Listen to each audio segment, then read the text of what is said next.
In the early 20th century, Europe moved with the confidence of a civilization, convinced of its own permanence. Great boulevards, vast factories, glittering financial districts, these were the symbols of an age that believed it had finally mastered the forces of history. Empires stretched. Across continents, stock markets reached unprecedented heights, and international trade created the illusion of a continent too economically intertwined to ever again descend into mass violence. Politicians spoke of stability. Bankers spoke of predictability. The machinery of modern finance seemed to hum with perfect efficiency, and yet beneath this polished facade a quieter, more ominous rhythm pulsed just out of sight. It was the rhythm of economic rivalry, unresolved, escalating, and increasingly inseparable from national identity.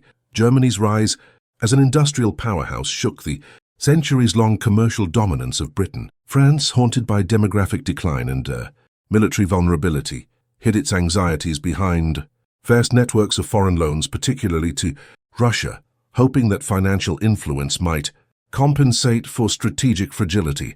Austria-Hungary, aging and structurally fractured, clung desperately to outdated economic systems that could no longer contain the mounting ethnic, political and financial pressures tearing at its edges.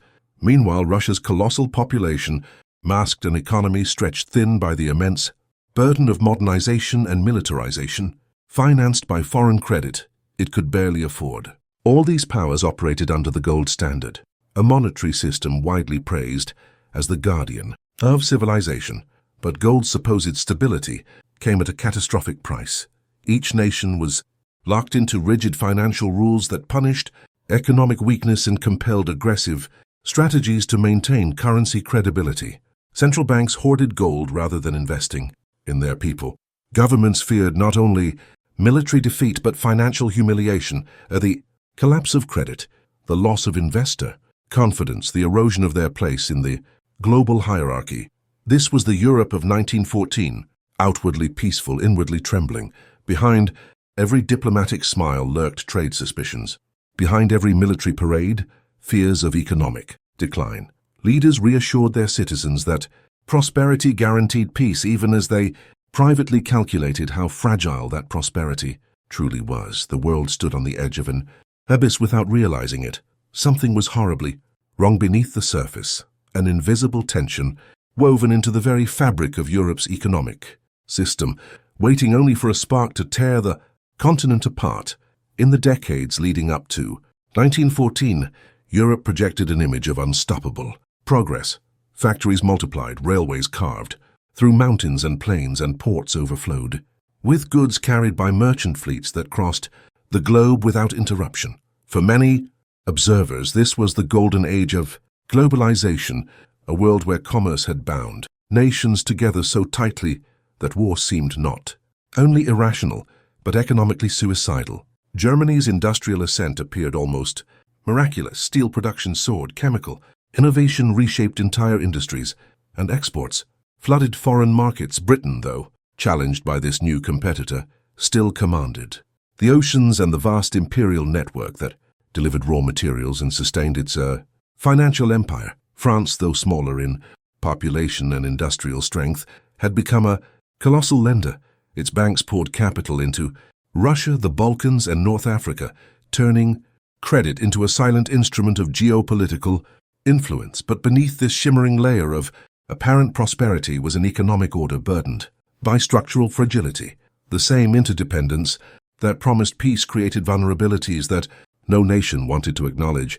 Germany's export-driven boom made it wealthy but anxious, for its success depended on open trade routes, tightly controlled by the British Navy. Britain, in turn, feared that the rapid rise of German manufacturing and its naval expansion threatened the very foundation of its prosperity. France relied on foreign investments to maintain its global stature, yet these investments tied its security to Russia's unpredictable political and economic future. Russia's development, fueled by French loans, rested on unstable foundations, amid agrarian population still grappling with poverty and a state struggling to finance both modernization and militarization. Austria-Hungary, lagging behind the industrialized powers, watched as its empire fractured from within. Its economic stagnation deepened by ethnic divisions and political paralysis.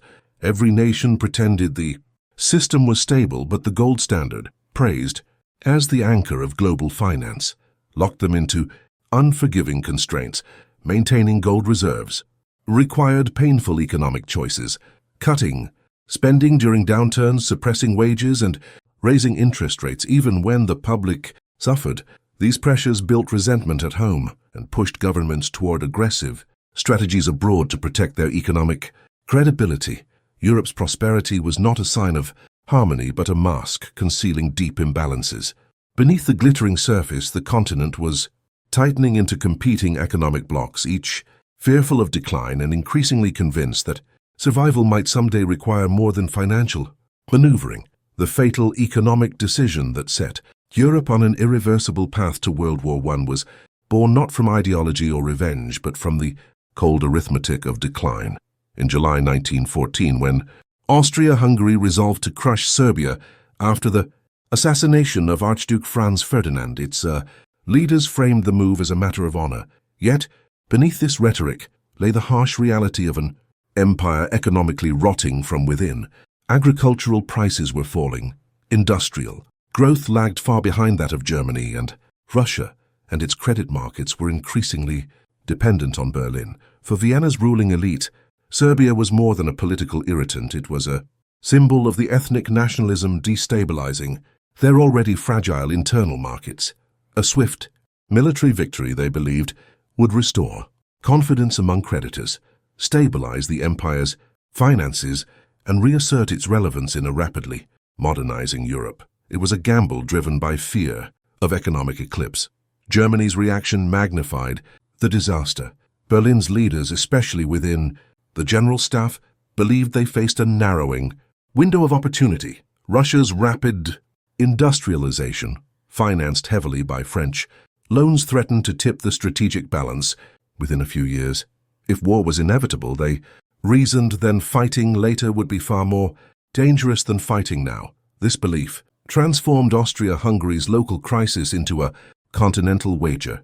By offering the infamous blank check, Germany made an economic calculation, masked as diplomacy. Supporting Austria-Hungary was not merely about alliance loyalty, it was about preserving a dependent economic partner, maintaining Central Europe as a unified trade zone, and preventing Russia from gaining the industrial capacity that could strangle German aspirations. Berlin stepped into the crisis, convinced that delay meant decline. Russia, too, was trapped in an economic dilemma. Its military mobilization was not a show of strength, it was a desperate attempt to prevent the collapse of its credibility.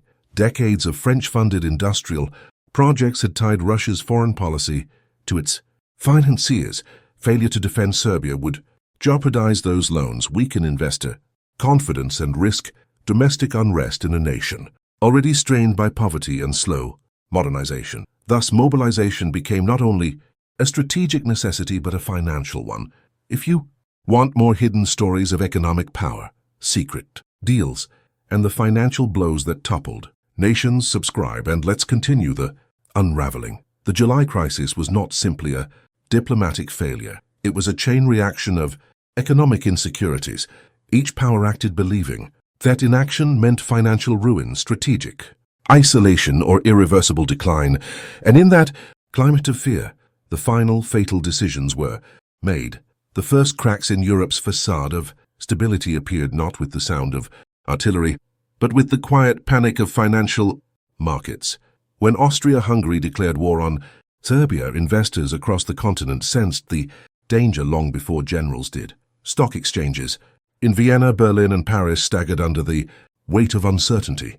Banks tightened credit, hoarded gold, and prepared for the worst. The interconnected economic world that nations had proudly constructed now became a conduit for fear. As alliances mobilized, the delicate flows of capital and trade, so essential to Europe's prosperity, began to freeze. Businesses halted, shipments, insurers withdrew coverage, and factories that once thrived on international orders watched their contracts evaporate. Overnight, the war had not yet fully begun, but the economic arteries of the continent were already clogging. For ordinary citizens, the impact was immediate and devastating. Inflation crept into daily life as governments scrambled to secure resources. In Germany, merchants watched their inventories disappear as consumers hoarded food, fearing shortages. Britain, despite its global empire, confronted rising grain prices as trade routes faced the threat of naval blockades.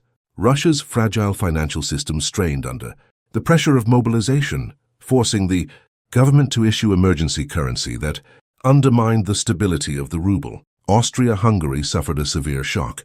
Its agricultural economy, already weakened, collapsed, further as young men were pulled from fields into the army, leaving harvests to rot and markets without supply. The groups most dependent on cross-border exchange felt the pain with particular intensity. Merchants who thrived on international trade found themselves ruined as borders hardened. Industrial workers faced layoffs or wage cuts when factories converted to war production or ran out of imported materials. Investors saw their foreign assets frozen or confiscated by enemy states.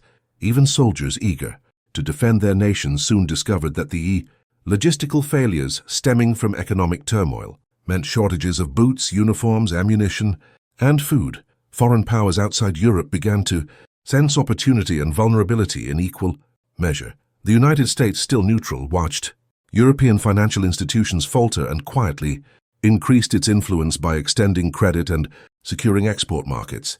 Japan eyed German colonies in the Pacific, calculating how the shifting balance of global trade might favor new imperial ambitions. Trust, the invisible currency holding the global economy together, evaporated. What began as a regional confrontation now rippled through every financial corridor and trading port. Europe was only days into the crisis, yet the foundations of its prosperity were already cracking, revealing how fragile the entire system truly was. As the economic fractures widened, they quickly transformed into political explosions. What had begun as a tightening of credit lines and the shuttering of stock exchanges now spilled onto the streets, into parliaments, and across national borders. The economic pressure cooker was reaching its breaking point. Mobilization, initially framed as a defensive measure, became a binding force that locked nations into a trajectory they could no longer escape.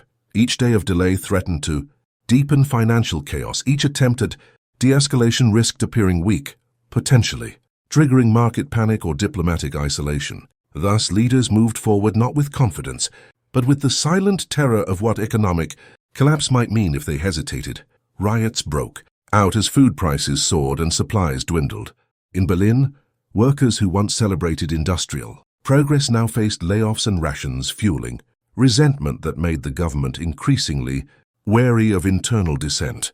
In St. Petersburg, the costs of mobilization exposed Russia's fragile economic foundations. Peasants feared conscription, urban residents feared hunger, and the state feared revolution. France, dependent on foreign loans and global investor confidence, knew that backing down in the face of German pressure would invite a collapse of its financial credibility. Every nation felt cornered, not only by the prospect of war, but by the crushing economic realities that threatened their legitimacy at home. International tensions fed on this domestic instability. Germany, fearing a prolonged mobilization would exhaust its economy, accelerated its military timetable. Britain, historically cautious in continental conflicts, interpreted Germany's naval ambitions and swift military posture as both a strategic threat and an economic one, an attempt to dominate the trade routes Britain relied on. Russia, already struggling with the cost of modernization, pressed forward because retreating would shatter foreign investors' confidence and jeopardize the loans that kept its economy afloat. Even Austria-Hungary, the most economically fragile of all, escalated out of desperation. A weak response would have signaled to creditors and internal nationalist movements that the empire was no longer viable. Money, trade, and debt, factors often ignored in traditional narratives, were the hidden accelerants. Militaries moved because economies trembled. Diplomats hardened their tone because banks were collapsing. Public outrage grew because markets had already begun to fail. The transformation from crisis to conflict was not sudden. It was a chain reaction of economic distress amplifying political decisions until war became, in the eyes of many leaders, the only remaining path forward. Europe marched toward catastrophe not out of collective madness, but because the economic pressures beneath the surface had finally erupted. The continent's financial system had become the unseen battlefield, one that had already claimed its first victories long before the first shot was officially fired.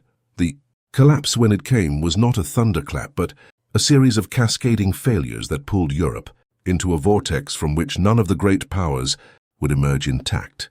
What began as an economic gamble by Austria-Hungary and a strategic calculation by Germany now erupted into total war, a conflict so vast that it devoured empires, currencies, and entire generations.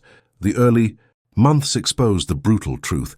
No nation had the financial strength or logistical capacity to sustain the war it had entered.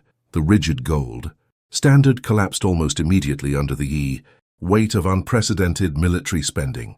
Governments suspended convertibility, printed money, and issued bonds that strained the patience of creditors. Inflation seeped into every corner of daily life, reshaping economies into engines of survival rather than prosperity. On the battlefields, the cost of economic miscalculation became horrific. Germany, expecting a swift victory, found itself trapped in a war of attrition that drained its industrial might faster than its factories could replenish it. Britain mobilized its empire but struggled to finance the global conflict, forcing it to borrow heavily from the United States and mortgage its future economic dominance. France bled financially as much as militarily, its industrial regions devastated and its national debt soaring beyond imagination. Russia, the weakest economic power among the major players, collapsed under the twin burdens of war and debt. Its railways failed, its army starved, and its government, unable to finance the conflict or feed its people, fell into revolution in 1917. A war sparked by economic insecurity ultimately destroyed the very empire most fragile to begin with. Austria-Hungary disintegrated even more catastrophically. Its economy, already brittle, could not endure the prolonged conflict. Ethnic tensions sharpened as supply shortages intensified. Internal markets fractured. The empire that had gambled on a quick strike against Serbia now dissolved into competing national republics, each emerging from the wreckage, economically devastated and politically unstable. The internal decay Vienna had hoped war would reverse instead accelerated beyond repair. By 1918, the financial exhaustion of Europe was total. Currencies collapsed, banks failed, governments defaulted. The economic foundations that once supported a continent of powerful empires had eroded into dust. War had not merely been a political or military catastrophe, it had been an economic implosion. The decisions made in the tense rooms of July 1914 now revealed their true cost: the fall of dynasties, the redrawing of borders, and the irreversible decline of the European order that had once imagined itself eternal. The aftermath of World War I was not merely a political realignment. It was an economic wasteland that reshaped the destiny of nations for generations.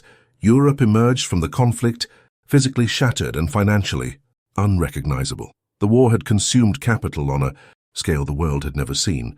Cities lay in ruins, railways buckled under neglect, and vast stretches of farmland had been transformed into dead zones of craters and rusting metal. The pre-war illusion of prosperity, the interconnected, confident Europe of 1913 was gone forever. In its T20 place stood a continent drowning in debt, haunted by inflation, and crippled by the psychological weight of its own self-destruction. Germany faced the harshest consequences. Its economy, exhausted by years of total war, now bowed under the immense pressure of reparations demanded by the victors. The treaty that ended the conflict was in essence an economic punishment, a transfer of wealth so severe that it destabilized Germany's currency, fractured its political order, and set the stage for hyperinflation. The mark lost its meaning as savings evaporated, pensions disintegrated, and entire classes descended into poverty. Economic chaos created fertile ground for extremism, empowering movements that promised restoration, vengeance, and national rebirth. The financial fallout of the war thus became the seedbed for the next, even more devastating global conflict. Austria-Hungary, once an empire, ceased to exist. Its successor states began their existence burdened by weak economies, fractured markets, and contentious borders that hindered reconstruction. Without the integrated economic system of the old empire, trade barriers and competing currencies stifled growth. Poverty deepened nationalist resentments, turning the former imperial heartland into a patchwork of unstable nations vulnerable to future turmoil. France and Britain, though victorious, were shadows of their former economic selves. France regained territory but lost a generation of workers and accumulated crippling debt. Britain, once the world's financial hegemon, now depended on American loans and watched as its global commercial dominance slowly slipped away. Even the United States, enriched by wartime lending and industrial expansion, inherited a world order warped by instability, a prosperity built atop the fragile scaffolding of European collapse. Across the continent, the war left generational trauma. Families mourned millions of dead, economies struggled to rebuild, and societies wrestled with the bitterness of sacrifice and the futility of victory. Europe would never reclaim the economic confidence it once possessed. The war had not only redrawn borders, it had permanently reshaped the economic landscape, leaving behind wounds that would influence every political and financial decision for decades to come. The collapse, triggered in 1914, continued to echo long after the guns fell silent. The hidden lesson of World War I lies not only in its trenches or treaties, but in the silent economics that shaped every decision leading to the catastrophe. Europe, convinced of its own sophistication, believed prosperity guaranteed peace. Yet it was precisely that prosperity, uneven, fragile, and deeply competitive, that sowed the seeds of destruction. Leaders imagined they were navigating a diplomatic crisis, but in reality they were trapped in an economic labyrinth built from gold reserves, credit dependencies, and fears of decline. They misread markets as symbols of strength, ignored the fragility of their financial systems, and assumed rational actors would always avoid catastrophe. Instead, the pressure to preserve economic credibility pushed nations into escalation, turning insecurity into aggression and caution into paralysis. The rulers of 1914 failed to understand a fundamental truth. Economic power is never static. It shifts, evolves, and destabilizes the political orders built around it. Germany's rise threatened Britain's supremacy. Russia's industrial ambitions threatened Germany's strategic calculations. Austria-Hungary's decline threatened its very existence. In such an environment, every financial adjustment, every tariff, loan, mobilization cost, and gold transfer became a spark hovering over dry grass. What appeared to be diplomatic miscalculations were beneath the surface reactions to financial tremors that leaders neither fully controlled nor fully grasped. This lesson remains painfully relevant today. Nations still build alliances around markets, still fear the consequences of economic stagnation, and still misinterpret financial vulnerabilities as strategic threats. Globalization, like the pre-1914 world, creates both prosperity and interdependence, but also exposes the fragility of systems that rely on trust, stability, and rational behavior.